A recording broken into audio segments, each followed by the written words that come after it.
എനിക്ക് റീസെന്റ് വന്നൊരു ക്വസ്റ്റ്യൻ ആയിരുന്നു, എങ്ങനെയാണ് പ്രോപ്പറായിട്ട് റിസ്ക്കും ഇമോഷൻസും മാനേജ് ചെയ്യുന്നുള്ളത്. അപ്പോൾ അതിനൊരു ശരിക്കും പറഞ്ഞ റിയാലിറ്റി നമ്മൾ മനസ്സിലാക്കണം. ഞാൻ കണ്ടിട്ടുള്ള പല ബിഗിനേഴ്സും ഒരു ചെറിയൊരു എമൗണ്ട്, ഒരു 1000 റുപ്പീസ് ചിലപ്പോൾ അവരുടെ ഒരു ബ്രോക്കർ അക്കൗണ്ട് ഇട്ടിട്ടില്ല, അവർ കാണുന്ന സ്വപ്നം എന്ന് പറഞ്ഞാൽ അതെങ്ങനെ 1 CR ആക്കാം എന്നുള്ളൊരു സ്വപ്നമാണ്. അത് ഒരു ഇമാജിനേഷനും റിയാലിറ്റിക്കും തമ്മിൽ ഭയങ്കര ഒരു ഡിഫറൻസ് അവിടെ നമുക്ക് ഫീൽ ചെയ്യുന്നുണ്ട്. ഇനി എൻ്റെ തുടക്ക സമയത്താണെങ്കിൽ പോലും ഞാൻ ഒരുപാട് സ്ട്രഗിൾ ചെയ്തിരുന്നത് എൻ്റെ ഇമോഷൻസ് ഒന്ന് കൺട്രോൾ ചെയ്യാണ്.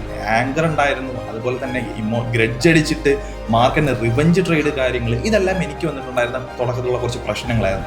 ഇതിനെ ഞാൻ സിമ്പിളായിട്ട് മേക്കപ്പ് ചെയ്യാൻ പറ്റിയത് ഒരു സിമ്പിൾ കാര്യത്തിലൂടെയാണ്, എൻ്റെ ക്രിയേറ്റീവ് ജേർണലിലൂടെ മാത്രമാണ്. കാരണം ഞാൻ എടുക്കുന്ന ട്രേഡ് എന്തുകൊണ്ട് എടുത്തു ആൻഡ് അതിൻ്റെ റീസൺ എന്താണ്, എന്തുകൊണ്ടാണ് എനിക്കത് സ്റ്റോപ്പ് ലോസ് കിട്ടാൻ കാരണം, ഞാൻ മാർക്കറ്റിൽ ആ ട്രേഡ് എടുക്കുന്ന സമയത്ത് ഇമോഷണലി എന്തായിരുന്നു എന്നുള്ളത് പ്രോപ്പറായിട്ട് ഞാൻ ട്രാക്ക് ചെയ്യാൻ തുടങ്ങി. ആ ട്രാക്കിങ്ങിലൂടെയാണ് ഒരു 1 year ഡേറ്റയിൽ എനിക്ക് മനസ്സിലായത്, ഞാൻ മൈൻഡ് കൂളായിട്ടിരിക്കുന്ന സമയത്ത് കിട്ടുന്നതെല്ലാം പ്രോഫിറ്റും അല്ല, ഞാൻ കൺഫ്യൂസ്ഡ് ആണെങ്കിൽ എനിക്ക് ലോസ് ആയിട്ട് കിട്ടാനായിട്ട് കാണാനായിട്ട് എനിക്ക് പറ്റി.